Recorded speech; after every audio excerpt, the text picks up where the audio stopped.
율법이 그거예요. 율법이 없으면 우리 무기 입고 있을 거요. 언제 그게 어떻게 잘못된 것이라고 해? 난 지금 똑바로 살고 있는데 말이야. 기준이 없어지잖아요. 각자 자기 기준대로 사니까 어떤 사람은 이게 옳은 건데 저 사람 속엔 저게 아니야. 그러니까 율법을 주심으로 말미암아 내가 지금 똑바로 살고 있다, 우길 수 없다. 넘어가서 오늘 말씀은 5장 6절에서 11절까지 말씀을 보시도록 하겠습니다. 같이 교독하겠습니다. 우리가 아직 연약할 때에 기약대로 그리스도께서 경건하지 않은 자를 위하여 죽으셨도다. 또한 즐거워하니라. 아멘. 우리가 살면서 가장 힘든 순간을 겪을 때가 사실은 우리 약함을 겪을 때, 약함이 드러날 때입니다. 그것이 육체적인 약함이 될 수도 있고, 또 감정적인 부분이 될 수도 있고, 또 정신적인 부분이 될 수가 있습니다. 하여튼 우리가 약함이 드러날 때마다 우리는 삶이 참 무겁고 힘든 그런 과정을 겪습니다. 그럴 때 종종 우리 감정은 외롭기도 하고, 또 도움이 필요하고, 또 어쩔 때는 우리가 사랑하는 존재로만 살아가야 되는 수는 없잖아요. 또 사랑받고 싶어하는 우리의 마음도 그때 느끼게 됩니다. 근데 이 모든 것들을 충족시킬 과연 좋은 소식이 있느냐? 좋은 소식이 있죠. 바로 오늘 우리가 약할 때, 우리가 가장 필요할 때, 우리가 연약할 때 하나님의 사랑이 우리와 함께 한다라는 거. 할렐루야. 이것이 우리가 기억해야 되고 믿어야 될 중요한 진리입니다. 당연한 거지 않냐라는 생각을 하지만 우리는 그 당연한 하나님의 사랑을 당연하다고 특별하게 느끼지 않는 경향이 있습니다. 오늘 본문에 이제 보시면 이렇게 얘기를 하고 있습니다. 우리가 아직 연약할 때에 기약대로 그리스도께서 경건하지 않는 자를 위하여 죽으셨다다. 또 8절에 보면 우리가 죄인 되었을 때 그리스도께서 우리를 위하여 죽으심으로 하나님께서 우리에 대한 자기의 사랑을 확증하셨다. 확증하셨다란 말은 뭡니까? 변할 수가 없다라는 것입니다. 그럼 확증이란 말을 안 쳐.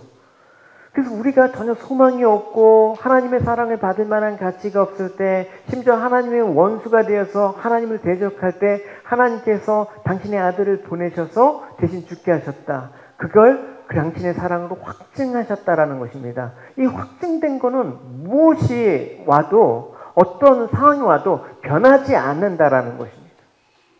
에베소에서 사도 바울은 이렇게 고백하고 있습니다. 전에는 우리도 다 그 가운데서 우리 육체의 욕심을 따라 지내며 육체와 마음이 원하는 것을 하여 다른 이들과 같이 본질상 원래는 진노의 자녀였다라고 얘기하고 있습니다. 우리의 본질이 뭐냐? 진노의 자녀. 진노의 자녀의 특징은 뭐냐? 육심의 욕심을 따라 사는 거예요. 그래서 육체와 마음이 원하는 것을 하면서 지내는 것을 진노의 자녀인 상태라고 얘기를 하고 있습니다. 이것은 우리가 세상 사람들의 모습이라는 걸 우리가 알고 있습니다. 지금 우리는 예수님의 구원을 받아서 진노의 자녀에서 벗어났다라고 고백을 하고 있습니다. 그러나 우리의 본질이 무엇인가라고 알고 출발하는 건 대단히 중요한 것입니다. 왜냐하면 내 본질을 모든 상태에서 나는 당연히 하나님의 자녀라는 그런 당위성과 그런 자랑만 하다 보면 우리 본질에 대한 그런 과거의 모습들이 잊혀져 가고 또 하나님에 대한 감사가 나오지 않기 때문에 그래요. 그래서 여러분, 우리가 날마다 십자가 앞에서 나는 본질상 하나님의 진노의 자녀입니다라는 태도를 서야 되는 것이죠.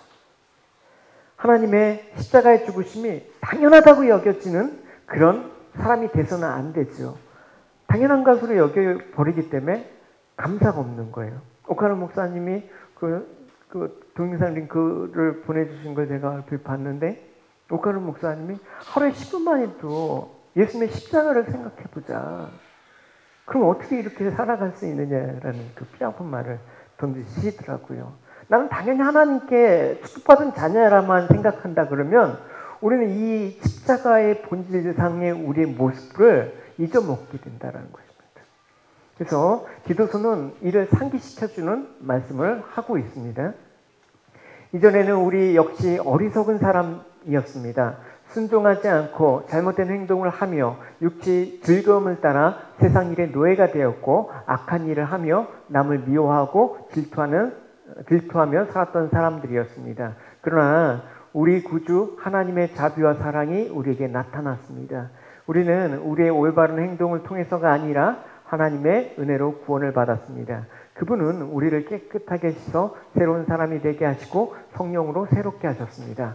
하나님께서는 우리 구주 예수 그리스도를 통해 우리에게 이 성령을 풍성히 부어주셔서 우리가 하나님과 올바른 관계를 맺게 하셨습니다. 이 모든 것이 하나님의 은혜입니다. 하나님께서 우리에게 성령을 주심으로써 이제 우리가 그토록 소원하던 영원한 생명을 누리게 된 것입니다.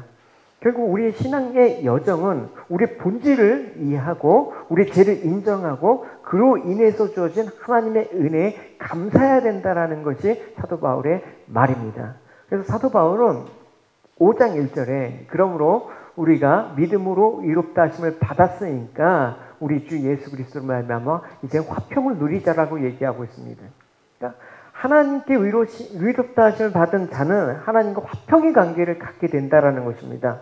이 말을 우리가 좀 더 알기 위해서 당시 로마법을 살펴볼 필요가 있습니다. 그 로마법에 의하면 로마 시민권이 지닌 사람은 무조건 어떤 문제가 있었을 때 로마 황제에게 재판을 청할 수가 있습니다. 그러니까 사도 바울이 예루살렘 가서 죽이려고 하는데 나는 로마 황제에게 재판을 받겠다라고 보내달라고 하지 않았습니까? 그래서 사도 바울이 로마로 가게 된 직접적인 이유도 이 로마법에 관련된 것과 연관이 되어 있습니다. 그래서 반역자라고 하더라도 로마 시민권자는 절대로 죽일 수가 없습니다. 함부로. 그래서 그 반역자로 이렇게 용의 선상에 오른 사람이라도 나는 억울합니다. 로마 황제에게 재판을 청합니다라고 하면 로마 황제로부터 재판을 받을 수가 있었다라고 얘기하고 있습니다. 그건 한편으로는 무고한 자가 모함을 받아서 억울하게 죽음에 이르게 되는 것들을 방지하기 위함이라고 할 수가 있죠. 아무튼 로마 황제가 그 용의자를 신문하여서 이 사람은 죄가 없다라고 밝혀지면 이 사람은 의로운 사람이다 라고 무죄 선고와 함께 자유가 생기는 것입니다. 그러니까 그 이전에 그 로마 황제가 무죄라고 선고하기 이전에는 로마 황제에게 반역자, 원수였어. 근데 로마 황제가 단 한마디 말로 너는 이제 의로운 사람이다 라는 한마디 말로 로마 황제와 화목하게 된 관계가 생긴다라는 것입니다. 사도 바울은 이런 로마법을 배경으로 해서 하나님께서 예수 그리스도의 구속 사역으로 말미암아 의롭다 하심을 받은 성도는 이제 하나님과 원수가 아니라 화평한 관계에 들어가는 삶을 얻게 되었다라고 얘기를 하고 있는 것입니다. 그래서 고린도후서에 보면 이 모든 것이 하나님께로부터 왔습니다. 하나님께서 우리 그리스도를 통해 우리를 자신과 화목시키시고 또한 우리에게 화목의 직분을 맡기셨습니다. 하나님께서는 그리스도 안에서 이 세상을 하나님 자신과 화목하게 하셨으며 사람들의 죄를 묻지 않으셨습니다. 그리고 하나님께서는 우리에게 화목케 하는 말씀을 맡기셨습니다. 그러니까 우리는 하나님과 원수된 자이죠. 원수는 뭡니까? 하나님의 진노를 받을 수밖에 없는 상태란 말입니다. 근데 누가 대신 받으셨다고요? 예수님이 대신 받으셨다. 그래서 우리가 하나님의 진노로 벗어날 수 있게 되었다라고 얘기하고 있습니다. 그래서 진노를 하나님의 심판을 피할 수 있는 유일한 장소가 생긴 거예요. 그걸 뭐라고 얘기합니까? 피난처라고 얘기하지 않습니까? 그 피난처는 바로 하나님, 우리 주 예수 그리스도가 우리의 피난처라고 우리가 얘기하는 거예요. 시편에 보면 다윗이 하나님은 나의 환난 날에 피난처이십니다라는 고백을 하고 있지 않습니까? 그러니까 다른 곳은 없습니다. 이 세상에 피난처가 없다라는 거죠. 전쟁이 나도 여러분 뭐 어떤 일이 닥쳤든 간에 우리는 이 도피처가 이 세상에는 없는 것입니다. 그러니까 여러분 그리스도 안에 산다는 것은 결국 뭡니까? 내가 내 자신을 보호하기 위해서 내가 피난처를 만들지 않아. 그거예요. 나는 오직 나를 피난처로 인도하신 주님만을 바라보고 삽니다라는 고백을 하게 되는 것입니다. 그래서 우리 찬송가도 우리 거할 처소는 주님 품일세 이렇게 고백하죠. 피난처에 관련해서 우리가 지난달에 민수기 내용을 살펴보았죠. 근데 다루진 않았지만 민수기 35장에 보면 도피성에 관한 얘기가 나와 있어요. 그 도피성과 예수 그리스도의 피난처는 사실은 너무나 분명하게 예표하고 있는 내용이기 때문에 오늘 본문과 관련해서 잠깐 도피성에 대한 얘기를 해볼게요. 너희는 여러 성 가운데 도피성을 골라 누구든지 실수로 살인한 사람은 그 도피성으로 도망갈 수 있게 하여라. 그곳에는 그는 살인자에게 벌을 줄 의무가 있는 죽은 사람의 친척의 복수를 피할 수 있다. 그는 재판정에서 재판을 받을 때까지 죽임을 당하지 않을 것이다. 그러니까 도피성은 뭐냐? 사람을 죽였을 때. 근데 그냥 고의로 죽으면 안 돼. 우연한 실수로 사람을 죽였을 때 목숨을 부지하기 위해서 도망치는 장소를 하나님께서 마련해 주셨습니다. 그러니까 죽이려고 하는 어떤 악한 의도 없이 살인을 저지른 자에게 하나님께서 베푸신 은혜의 제도가 바로 도피성이란 말입니다. 근데 살인한 자라고 할지라도 결과적으로는 사람을 죽인 거 아닙니까? 그러니까 죄가 없다고 할 수가 없는 거예요. 그러니까 자신은 억울할지 모르죠. 내가 지나가다가 돌 하나 줬는데 그 돌에 맞아서 사람이 죽었어요. 억울합니다. 죽이려고 하지 않았습니다. 그러나 어쨌든 그 결과로 인해서 죽었단 말입니다. 근데 억울하다고 하소연해. 근데 이게 억울하다고 지금 하소연할 때가 아니란 말이죠. 이 상황을 탓할 때가 아니란 말이죠. 왜냐? 지금은 죽자 살자고 뛰어야 돼. 어디로 뛰어야 됩니까? 도피성으로 일단 도망가고 봐야 돼. 죄 여부를 따지기 전에, 내가 정당하다고 변명하기 전에 무조건 지금 죄를 진 상태니까 도망가고 살고 봐야 되는 상황이란 말입니다. 그래서 하나님께서 도피성을 마련해 주셨는데 그 이유에 대해서 이렇게 얘기하고 있습니다. 하소연하면 죽어요. 죽은 사람의 친척이 도피성에서 그를 만났을 때 그를 죽여도 그 친척은 살인죄에 해당되지 않는다. 그러니까 나는 억울합니다 할지라도 복수가 따라온단 말입니다. 그러니까 일단은 피하고 봐야 돼요. 피해보복을 면하기 위해서. 그러니까 실수로 살인한 사람은 지체할 여유가 없는 것입니다. 왜냐하면 율법에서 살인한 자는 반드시 죽도록 그렇게 얘기하고 있기 때문에 그렇습니다. 여러분, 내 자식, 내 가족을 죽인 살인자를 가만 놔두겠습니까? 그 사람한테 용서가 가겠습니까? 쫓아가갖고 보복을 할 수밖에 없는 그런 인간의 감정을 충분히 느낄 수가 있는 거 아닙니까? 그래서 도피성으로 도망가잖아요. 그러다 도피성에 도망가서 이제 하면 일단 회중에게 재판을 받을 때까지 머물러야 되는 것입니다. 그래서 고의를 줬는데 만약에 고의가 아니라고 해갖고 피하면 도로 방면에 그 사람은 보호할 수가 없는 것이죠. 근데 진짜 고의로 된 게 드러났어. 그럼 이 사람을 보호해줄 의무가 있습니다. 그래서 도피성 안에만 머물르도록 하나님께서 은혜의 법을 제정해 주셨단 말입니다. 그럼 언제까지 머물러야 됩니까? 죄값이 다 없어지는. 죄값은 언제 없어집니까? 그 도피성 그 당시 대제사장이 죽을 때 그 죄가 다 사해져서 이제 도피성 밖으로 나갈 수가 있다라는 것입니다. 너무나 복음적인 내용이 사실 있죠. 그러니까 우리가 태어났을 때 보니까 나는 아무것도 안 했는데 죄인으로 태어났어. 억울하지 않습니까? 내가 뭐 죄를 짓고 선택할 겨를 없이 아담의 후손만으로 우리가 죄인이 되었대. 그러니까 내가 스스로 선택하는 것이 아니라 내가 원해서 죄인으로 태어난 것이 아니니까 죄를 짓는 건 어쩔 수 없느냐라고 항변할 수가 있지 않습니까? 나는 억울합니다. 근데 반드시 하나님의 공의라는 게 있어요. 그럼 필연적으로 나에게 죄에 대한 대가를 묻는다는 것입니다. 그러니까 우린 태어나자마자 사망이 선고되는 거예요. 하나님께서는 억울하잖아요. 공의를 충족시켜야 되고, 그리고 공의를 충족시키면서 정말 태어나자마자 죄인된 우리 운명을 바꾸시기 위해서 어떤 걸 마련했습니까? 죄의 생명 가운데 태어난 우리에게 살 길을 열어놓으셨다. 그 도피성이 누구시다? 예수 그리스도이시다. 할렐루야. 그러니까 우리는 태어나자마자 선택의 여지가 없어. 하나님의 심판을 받은 존재, 본질상 진노의 자녀이기 때문에 무조건 예수 그리스도께로 갈 수밖에 없는 거야.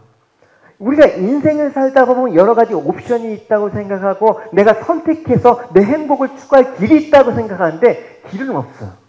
여러분, 사람은 다 나이가 들면 다 아프고 이게 다 뭡니까? 우리 존재가 사망이라는 거예요. 아프면 몸도 아프고 정신도 희미해지고 뭐 이런 거에 대해서 정말 우리가 우연히 아프고 그런 게 어디 있습니까? 본질상 진노의 자녀로 하나님의 심판의 그림자, 죽음의 그림자를 늘 안고 사는데 그럴 때마다 어떻게 가야 돼? 아플 때는 예수 그리스도께로, 내가 낙심할 때는 예수께로, 무조건 예수께로 가면 나는 기뻐요. 예수께로 가란 말입니다. 이유를 따지 말고 내 삶의 이유와 원인을 따지기 전에 무조건 그리스도께로 가고 보는 거예요. 할렐루야. 주일날도 무조건 주님께 예배드리러 가고 보는 거야. 나 오늘 예배 드리기가 좀 상황이 그래, 아파, 바쁜 일이 있어. 그건 따지지 말고 무조건 가고 보는 거예요. 그래야지 산다니까요, 여러분.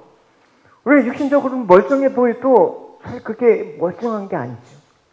영적으로 이미 죽은 자였기 때문에 그런 거예요.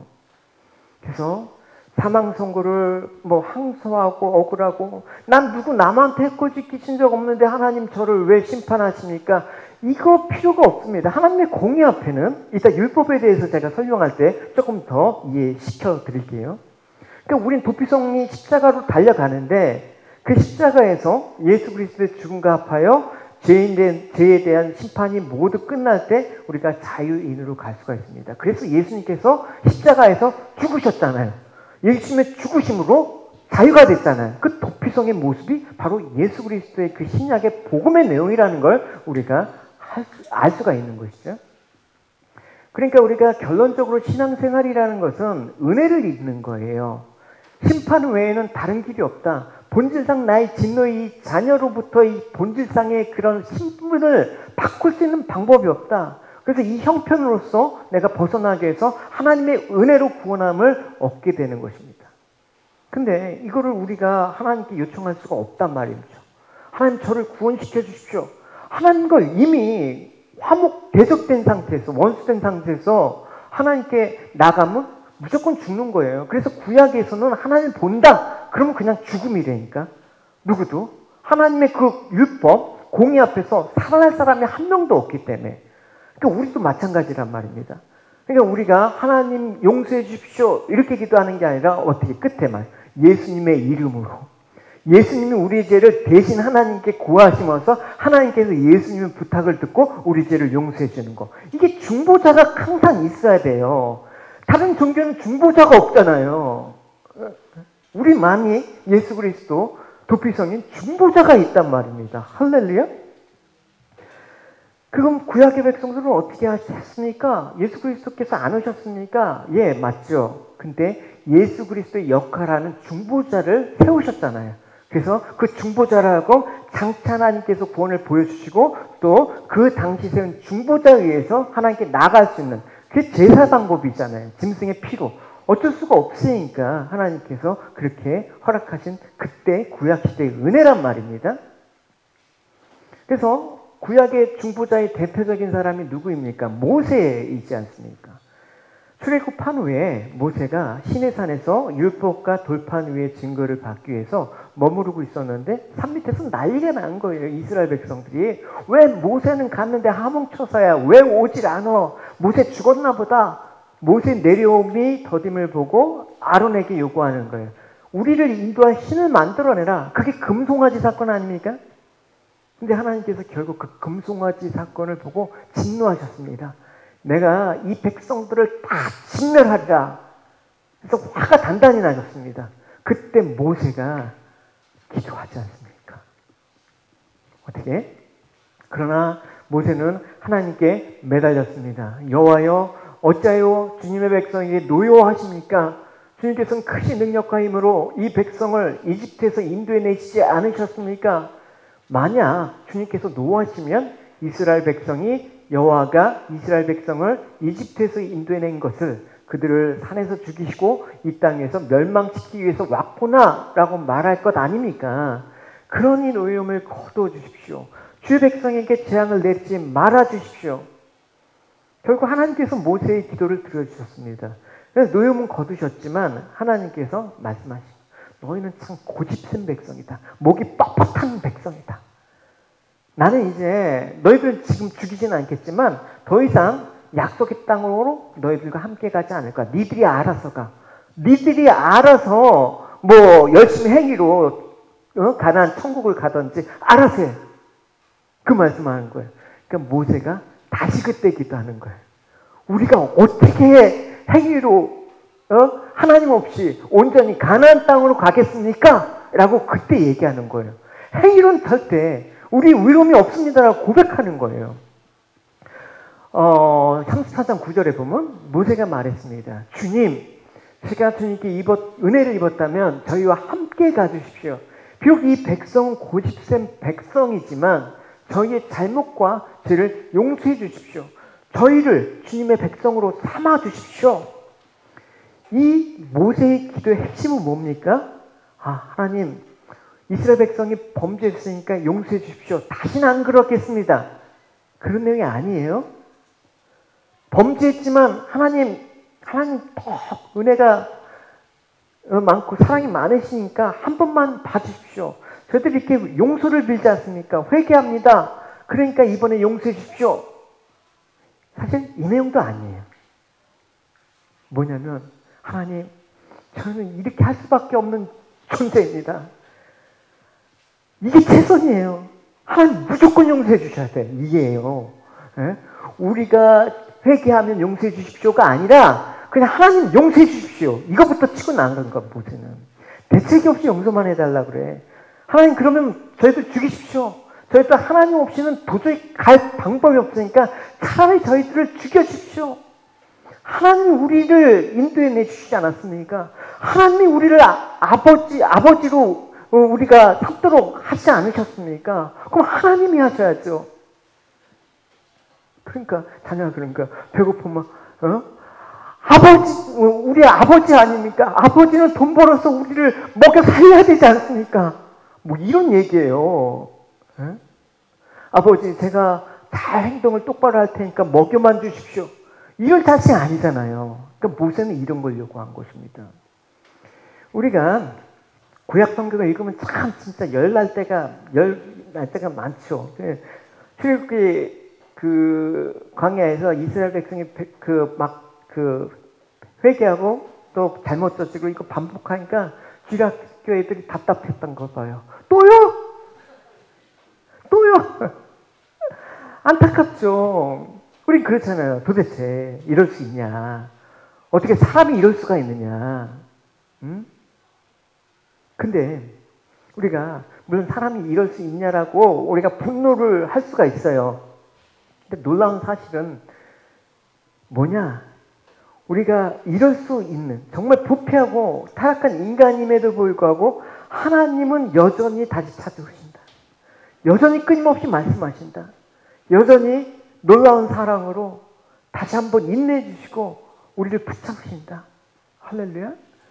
구약에서 이스라엘 백성이 여러 번 죄를 져갖고 하나님 포기하셨다라는 구절이 있습니까? 그런 구절이 없어요. 끊임없이 죄의 반복에 그 역사 속에서 하나님은 그들을 붙잡으셨다. 그게 구약 아닙니까?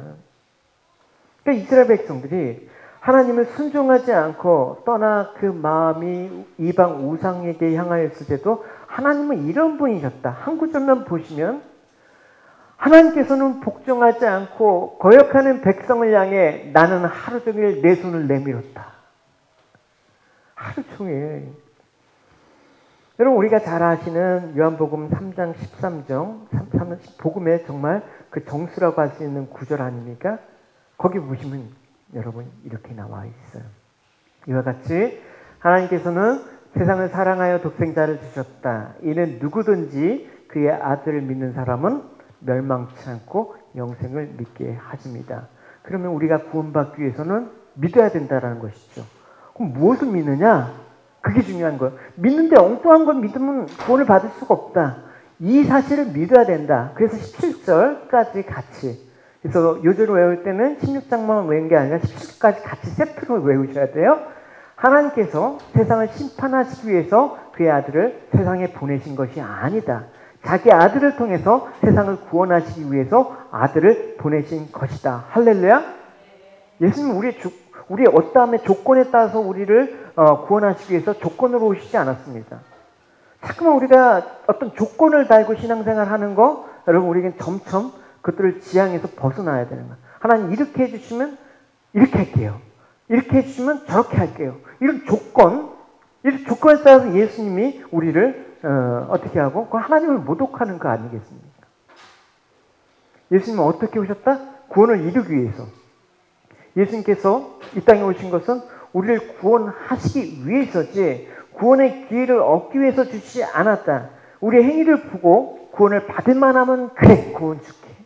그렇지 않으면 구원 안 해. 이런 식의 하나님이 아니다. 그러니까 이것이 성경이 말하는 구원이에요. 조건적이지 않단 말입니다. 전적인 은혜라는 것이죠. 전적인 은혜. 무조건적인 은혜라고 표현하죠. 설명할 방법이 없어. 우리의 근거로는 하나님 구원을 설명할 방법이 없어. 어떤 신학적인 이름을 갖다 대도 이 방법은 없어. 주가 오신 이유. 이게 없으면 아무것도 아니에요. 그래서 사도 바울은 복음의 독특성과 중요한 본질 때문에 이렇게 설명을 하고 있습니다. 로마서 5장 20절에 이렇게 얘기하고 있습니다. 율법은 범죄를 증가시키려고 들어왔습니다. 그러나 죄가 많아진 곳에 하나님의 은혜가 더욱 넘치게 되었습니다. 제가 사망 안에서 왕노릇하였듯이 은혜는 의를 통해 우리 주 예수 그리스도를 말미암아 영생을 얻게 하기 위해서 왕노릇할 것입니다. 그러니까 율법을 주신 이유가 뭐라고요? 너희도 그 율법 잘 지켜야 돼. 그래야지 천국 가? 이게 아니죠. 율법 주셨을 때 지키지 못하는 우리의 상태를 파악하라는 거예요. 너희들의 형편이 그 정도다. 우린 율법 지킬 수가 없습니다. 뭐 율법이 어려서 지킬 수가 없습니다. 이것도 아니에요. 왜냐면 또 율법은 쉬운 거라고 하나님께서 우리에게 말씀하셨기 때문에 율법 자체가 어려서 지킬 수가 없다라는 게 아니라 우리 안에는 선한 것이 없기 때문에 지킬 수가 없다라는 거예요. 선한 능력도 선한 능력으로 일어서리라. 그 선한 능력이 우리한테는 없다라는 거예요. 우리의 소원도 없는 거예요. 진심된 소원이 없습니다. 소원이 뭐예요? 나는 죽어서 하나님 나라에 가는 것이 소원입니다. 이런 소원이 누가 있겠습니까? 예수 그리스도 안에서 거듭나지 않은 사람은 이런 소원이 생길 수가 없어요.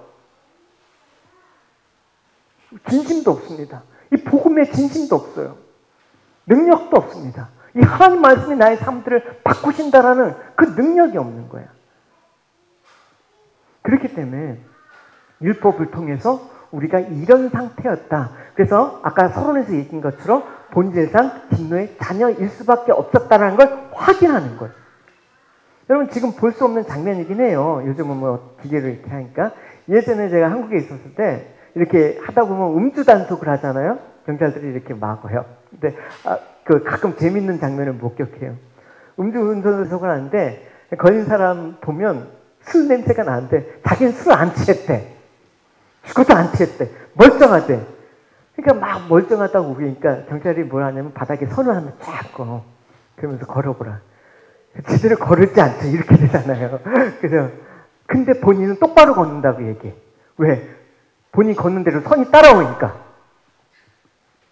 그러면서 나는 똑바로 걷는 거야. 이거 직선이다고 우기는 거예요.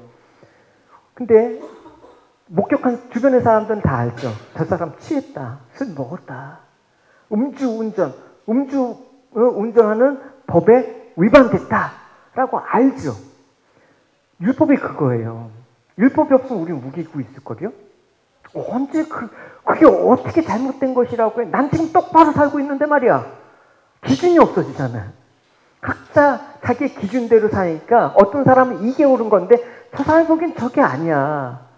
그러니까 율법을 주심으로 말미암아 내가 지금 똑바로 살고 있다? 우길 수 없다. 내가 지금 죄를 짓고 있다? 우길 수 없다. 죄를 짓지 않는다? 우길 수가 없는 거야. 너희들 그래서 다 죄인이야. 본질상 진노의 자녀일 수밖에 없어. 그래서 그 율법을 우리의 삶을 주신 거란 말입니다. 그러니까 그 율법을 가지고 난 율법을 지켰니? 나는 의롭니? 할 수가 없습니다. 그럼 바리새인들처럼 신앙이 되는 거죠. 로마서에 보시면 우리가 알기로는 율법에 기록된 내용은 그 무엇이 되었든 율법 아래 사는 사람들에게 말하는 것입니다. 누구든지 변명할 말이 없게 돼. 온 세상은 하나님 심판 아래 있게 되는 것이다. 그러므로 율법을 지키는 것은 하나님 앞에서 의롭다 판정받은 사람은 아무도 없대라는 거예요. 왜냐하면 율법은 우리가 죄인이라는 사실을 알게 해주는. 율법이 없으면 우리가 죄인인지 몰라요. 그러면 죄인인지 모르면 어떻게 돼? 예수 그리스도를 믿을 필요도 없어. 십자가의 용서도 아무런 필요가 없는 거예요. 그래서 율법은 꼭 알아야 되는 거예요. 아, 율법은 아니야. 복음의 시대에 율법은 필요 없어. 이 사람은 복음도 모르는 사람이 확률이 100%야. 그래서 우리가 사회적으로 이렇게 무리를 일으키는 사건들 보면 이렇게 하잖아요. 뭐 큰 사기를 쳤다거나 아니면 가혹한 범죄를 저질렀을 때마다 어떻게 인간의 탈을 쓰고 그럴 수 있냐? 어떻게 그럴 수 있냐? 반응합니다. 근데 우리 알고 있지 않습니까? 인간의 탈을 쓰니까 그렇지. 우리 인간이기 때문에 그렇지. 다 짐승이에요. 똑같은 짐승인데 다른 짐승들은 지능이 그렇게 안 따라줘. 그러니까 범죄를 해도 금방 단순하게 드러나지만 인간은 지능이 높잖아. 그러니까 범죄를 해도 아주 복잡하고 야비하고 교활하게 아무도 모르게 범죄할 수 있는 게 인간이란 말입니다. 그러니까 구원은 뭐다? 이 사람이 저 사람보다 나았기 때문에 구원을 준다. 이 개념은 절대 성립할 수가 없습니다. 하나님께서 우리에게 정말 저 사람은 참 신앙적으로 믿음이 좋기 때문에 복을 주시는 거야. 이 개념이 성립할 수가 없어요. 이 자체가 인간의 상태를 모르기 때문에 하는 소리예요. 하나밖에 없어요. 뭡니까? 우리를 불쌍히 여기셔서. 신약에 보면 예수님께서 병자들을 고칠 때 중풍병자든 소경 바디메어든 뭐라고 얘기했습니까? 주여 나를 불쌍히 여겨주십시오. 이것밖에 답이 없거든. 근데 부자 청년은 어떻게 얘기해? 관원은? 내가 어떻게 하면 천국에 가리까? 어떻게 해야지? 이 구원을 자꾸만 조건으로 보니까 결국 주님을 못 따랐더라. 여러분, 주님 끝까지 따르려면 어떻게 해? 이 조건을 다 없애줘야 돼요. 이 조건이 끊임없이 우리를 붙는 이상 주님을 따르기가 힘들어요. 살면서 엄청난 일들이 많은데 그거 다 주님 탓할 겁니까? 좋은 일일 때만 주님 감사하고 나쁜 일 있으면 주님 탓할 겁니까? 다 우리가 본질상 뒷노고 사망에 갇힌 자들이라는 걸 보여주기 위해서 우리를 불쌍히 여기셔서 구원해 주심을 감사합니다. 그래서 8절에 보면 우리가 아직 죄인 되었을 때 그리스도께서 우리를 위하여 죽으심으로 하나님께서 우리에 대한 자기의 사랑을 어떻게 확증하셨다. 아들을 죽일 수밖에 없는 인간의 상태를 너무나 잘 아신 거예요. 다른 방법으로 없는 거예요. 근데 이제 이건 이제 세상 가운데 우리가 구원을 받았을 때고 문제는 이제 우리가 예수 그리스도의 복음 믿어서 구원을 받았단 말입니다. 근데 이런 생각이 들죠. 아, 하나님 값없는 은혜를 내가 받아서 구원을 받은 것 감사한데 현실적으로 보면 내가 구원을 받았는데 내 모양이 이 꼴이 정말 구원받은 자 맞아? 라는 의심이 들거든. 그렇지 않습니까? 가끔 내가 정말 구원받은 자 맞을까? 두 가지 있어요. 진짜 구원받지 못한 자일 수도 있고 아니면 또 한 가지 제가 말하고자 하는 건 이 후자예요. 그 의심이 찾아올 때 이 말을 한번 해보시는 거예요. 우리의 행위 여부에 따라 하나님의 구원을 취소될 수가 있는가? 그러면 하나님께서 우리를 구원하신 건 조건이 되잖아요. 행위가 되잖아. 우리 구원을 취소할 수 없는 하나님의 확증이 되며 근데 우리가 행위를 어떻게 하느냐에 따라서 하나님의 구원이 취소된다 그러면 복음이 아니지 그거는. 우리가 이 사랑이 얼마나 큰지 이제 감을 잡아봅시다. 예레미야에 보면 31장에 이런 표현을 쓰고 있습니다. 아내와 남편의 관계를 통해서 옛 언약과 새 언약에 대한 그 비유를 하셨습니다. 다 읽어보면 좋겠지만 일단은 세 절만 읽어볼게요. 같이 읽어볼게요.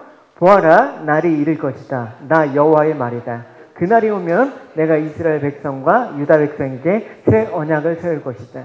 그 언약은 내가 그들의 조상의 손을 붙잡고 이집트 땅에서 끌어낼 때에 세운 언약과 다른 것이다. 나는 그들의 남편이 되었으나 그들은 그 언약을 깨뜨렸다. 나 여호와의 말이다.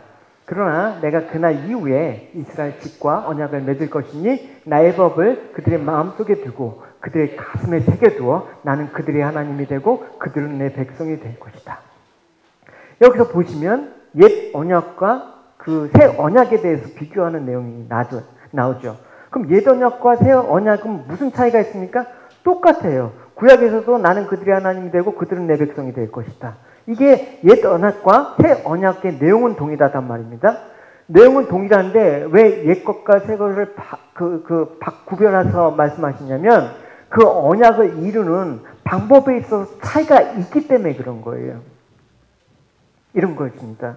본문에 보면 내가 너희 남편이 되어서 너희를 손을 잡고 인도하지 않았느냐. 근데 너희들은 도무지 내 말을 듣지 않았다. 여러분, 우리가 이제 일상 삶 속에서 대입해 봅시다. 내가 너 남편이 되어서 내가 지금까지 너를 위해서 살았는데 말을 듣지 않았다. 오히려 옛생활이 그리워서 다른 남자랑 바람 피워갖고 도망가 버렸다. 이게 호세아 그 고멜 얘기를 하는 거예요. 그러면 우리가 볼 때 어떻게 합니까? 내가 남편이 돼서 최선을 다했는데 너가 그렇게 바람 피우고 가정을 버렸으니까 난 도저히 너를 같이 살 수 없어. 너를 버릴 수밖에 없어. 뭐 이렇게 해야지 정상 아닙니까? 보통 이렇게 많이 하죠. 근데 하나님께서 우리에게 이렇게 안 하셨다라는 거예요. 내가 남편 된 너희들이지만 너희는 끊임없이 나를 배반하고 이방 우상, 간음을 하였다. 세상이 좋다고 그렇게 내 품을 떠나서 그렇게 나가버렸다. 그러면 난 너희를 버린다. 넌 나랑 상관없는 자다. 이렇게 안 하시고 오히려 하나님께서는 내가 너를 새 언약을 주겠다. 더 강력한 방법으로. 뭡니까? 사도행전 보면 신약의 스데반 설교의 내용을 보시면 이 내용이 얼마나 왔다는지 예레미야의 서와 연관해서 생각해 볼 수가 있어요. 이런 거죠. 17장을 다 한번 읽어보시면 요약하면 그거예요. 내가 한 번이라도 너희가 한 번이라도 지금까지 신앙생활을 하면서 10몇 년 동안 20년 동안 생활을 하면서 한 번이라도 하나님 말을 제대로 들은 적이 있냐? 스데반이 하는 거예요. 제가 여러분들한테 하는 거 아니에요? 너희가 한 번이라도 하나님 마음에 맞게 행동한 적이 있냐? 스데반이 한 거예요. 옛날부터 온 선지자 중에 너희가 기쁨으로 네 하고 아멘 하면서 주님 순종하겠습니다 한 적 있냐? 이사야를 톱으로 켜서 죽이고 엘리야를 광야로 내쫓아버리고 언제 너희가 제대로 내 말을 들은 적이 있냐? 그래도 안 되니까 그의 외아들, 독생자, 아들 예수 그리스도를 보내셨는데 너희들은 그 아들마저 십자가에 못 박혀 죽여버리지 않았느냐? 이 스데반 설교, 스데반 집사님이 설교를 하시는 그 감정을 한번 입혔더니 진짜 막 이런 톤이 나오네. 이게 바로 성경에서 이야기하는 내용이에요. 너희가 한 번이라도 10분이라도 십자가를 생각해 본 적이 있냐? 이 시대에 진짜 오카는 목사님 같은 그 설교자가 또 있을지 모르겠어요. 이스라엘이 그렇게 많이 실수와 잘못을 저질렀어도 너희들 내가 버린 적이 있냐? 꾸짖고 책망을 하셨죠. 내 자녀니까 바른 길로 가도록. 배반한 이스라엘을 향해서 무섭고 아픈 길을 걸어가긴 하셨지만 하나님께서 너희들이 그 아픈 길도 걸어가라고 하셨으니까 너희들이 물속을 걸어가도 너희들이 불속을 걸어가도 내가 너와 함께하고 있지 않았느냐? 그게 왜 저주예요? 그게 왜 심판이에요? 복이지. 그러니까 이 문제에 대해서 성경에서는 우리가 벌받은 마땅한 자리에서 은혜로 구원을 얻었지 않냐. 그러니까 이 구원을 얻은 거는 뭡니까? 시작이다. 그래서 구원에는 세 가지 시대가 있다라고 얘기를 했죠. 과거에 우리는 구원받았지만 현재도 구원을 받았고 앞으로도 구원을 받았다. 그러니까 구원으로 시작한 이 인생 가운데 하나님께서 구원으로 마치게 하려고 그러면 어떻게? 구원을 완성시키는 저 미래까지 끌고 가셔야 되는 것이죠. 그래서 이걸 사랑의 확증이라는 거예요. 그럼 자녀 낳아서 기르지만 뭐 자녀 1, 2년 키우고 이제 너 알아서 해. 이게 아니잖아요. 평생 뒷바라지하고 그런 거 아닙니까, 여러분? 자녀가 성인이 되면 이제 너 책임, 너 알아서 해. 이거 손 많이 가요, 여러분. 성인이 돼도 많이 가요. 진짜 많이 간답니다.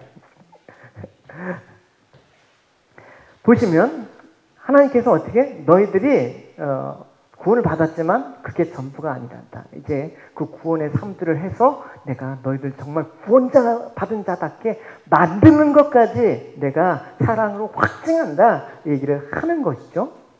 9절과 10절을 보시면 그러므로 이제 우리가 그의 피로 말미암아 의롭다 하심을 받았으니 더욱 그로 말미암아 진노하심에서 구원을 받을 것이니 미리 시제로 되어 있잖아요. 곧 우리가 원수 되었을 때 그의 아들의 죽으심으로 말미암아 하나님과 화목하게 되었은즉 화목하게 된 자로서는 더욱 그의 살아나심으로 말미암아 구원을 어떻게 받았다가 아니라 받을 것이다. 미래로 되어 있잖아요.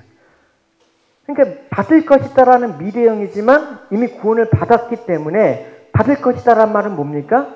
너희들이 지금 구원받은 모습이 아닐지라도 너희들은 교회 다녔는데 생활은 아주 그냥 엉망일지라도 내가 그렇게 만들겠다. 내가 정말 하나님을 사랑하는 내 백성으로 만들겠다. 내 자녀로 만들겠다라는 하나님의 사랑과 의지가 담겨있는 그 말이 바로 구원을 받을 것이다 라는 미래시에서 우리가 알 수가 있는 것이죠. 그래서 구원에 대해서 신학에서는 그래요. 이미와 already, 아직, 그 사이에 있는 기간. 그러니까 already, not yet. 그 사이에 있는 기간. 이 기간을 뭐라고 얘기하냐면 성화. 우리가 거룩하게 하나님께서 만드시는 그 과정. 연단도 하고, 고난도 주시고, 뭐 이런 모든 과정들을 sanctification, 그 성화의 기간이라고 얘기해요. 그래서, 구원의 과정, 신학에서 하면 그렇죠. 맨 처음에 칭의, 의롭다 하심을 얻어서 성화, 그 다음 어떻게? 영화. 그래서 영화롭게 되는 그런 얘기들은 해요. 로마서에 나오니까 얘기하는 거예요. 그러니까 우리를 구원하셔서 어디까지 완성시키겠다고요? 이미와 already 사이에 그 기간 동안에 너희들을 잘 다듬어서 연단시켜서 어떻게? 영화로운 하나님의 자녀가 될 때까지. 할렐루야. 로마서 8장에 이 말씀이 있어요. 영화로 이 단계까지 가신다. 하나님께서 전부터 아셨던 사람들은 그분의 아들과 동일한 형상, 동일한 형상을 갖던 미리 정하셨다. 미리 정하셨대 우리 목표치가 있다라는 거예요. 하나님의 아들 중 많은 형제들 중에 맏아들이 되게 하셨다. 하나님께서 미리 정하신 사람들을 부르셨고 부르신 사람들을 의롭다. 이제 승리. 이롭다 하신 이들을 어떻게 성화 기간을 통해서 영화롭게 하시기까지 하나님께서 너희들을 끌고 가신다. 지금 이 기간을 우리가 사는 거예요. 이미야 already. 구원을 받았지만 아직 구원받지 못한 삶이 그 모습이 있는 이 기간을 끌고 가시는 거예요. 그게 장로교 신학의 백민 예정론이에요. 이게. 그래서 하나님이 이 일을 사랑으로 내가 열심으로 내 능력으로 내 모든 것들을 동원해서 너희를 이렇게 만들겠다라는 의지가 담겨있는 게 로마서 얘기예요. 로마서 얘기, 말씀만 들으면 이 개념만 갖고 여러분 로마서 말씀 들으면 로마서가 너무나 진짜 우리에게 이 하나님의 간절한 의지와 사랑의 그런 고백을 들을 수가 있다니까요. 로마서 8장에 그렇게 얘기해요. 내가 이 의지를 갖고 너희들을 이렇게 하겠다. 그런즉 이 일에 대해서 이 일은 뭡니까? 우리 아들의 형상을 담을 때까지 영화롭게 되기까지 무슨 말을 하리요? 만약 하나님이 우리를 위해서 위하시면 누가 대적하리요? 그러니까 아무것도 못 방해한다라는 거예요.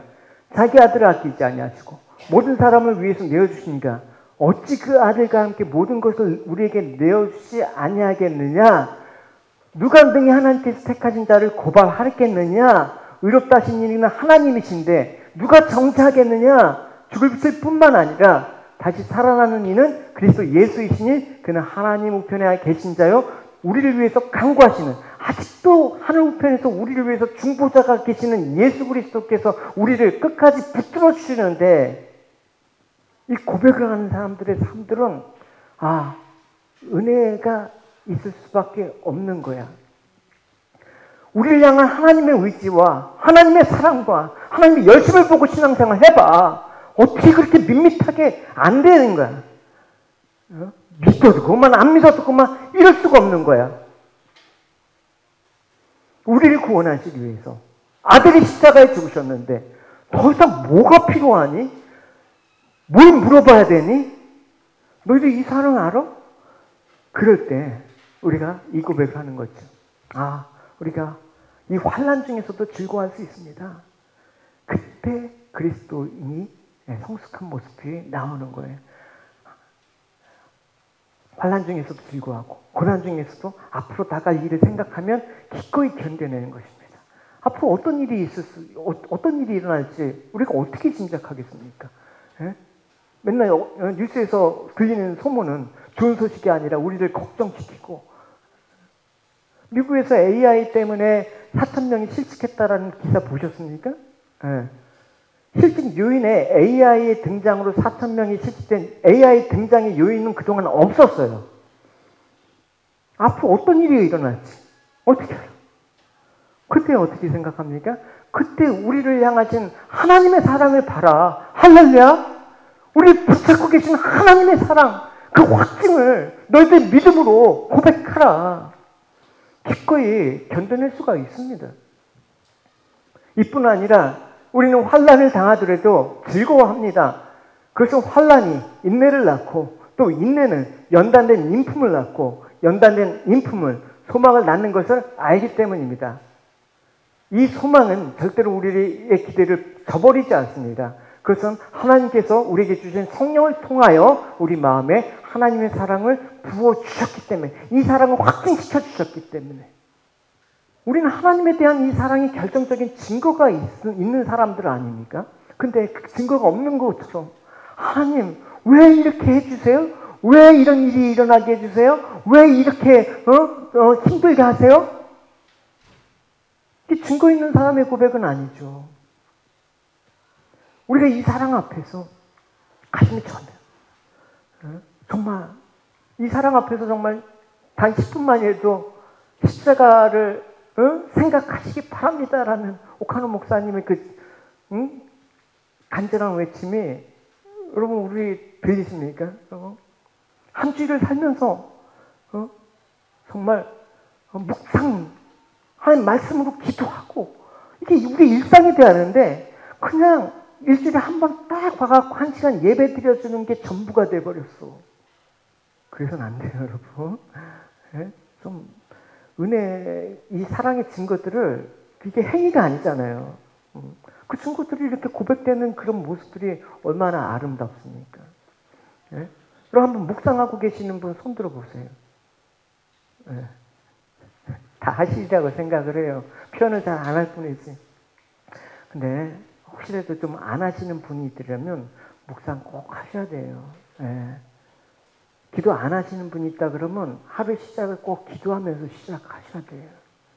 내 자녀를 위해서, 내 가족을 위해서 기도하셔야 되고, 기도하셔야 돼요. 그래서 하나님이 우리에게 어려움을 주실 때마다 하나님 나를 사랑하시지 않는가 봐, 이렇게 생각하시면 안 됩니다. 사도 바울은 부르짖습니다. 우리 같이 고백하도록 하겠습니다. 시작. 그러나 우리는 우리를 사랑하신 하나님을 힘입어 이 모든 것을 이기고 남습니다. 나는 확신합니다. 죽음이나 생명이나 천사들이나 하늘의 권세자들이나 현재일이나 장래 어떤 일이나 어떤 힘이나 가장 높은 것이나 깊은 것이나 그 밖에 어떤 피조물이라도 우리를 우리 주 그리스도 예수 안에 있는 하나님의 사랑에서 끊을 수가 없습니다. 할렐루야. 복음이 여러분 얼마나 좋습니까? 하나님 우리를 사랑하신다는데 누가 말립니까? 하나님의 사랑은 끊을 수 없다는데 무엇이 겁납니까? 여러분 좀 이 사랑을 힘입어 좀 나가셨으면 좋겠습니다. 할렐루야. 너무 우리 무력하잖아요. 이 죄에 대해서도 무력하고 세상의 삶에 대해서도 무력하고. 근데 복음이라는 건 그렇지 않잖아요. 하나님의 사랑이 우리에게 넘치도록 부음받았습니다. 할렐루야. 도망가지 마시고, 피하지 마시고, 외면하지 마시고, 핑계하지 마시고, 하나님의 그 무조건 사랑에 감동하셨어. 그 사랑을 힘입어서 이제 날마다 기쁨과 감사의 신앙생활로 승리하시는 여러분이 되시기를 주님의 이름으로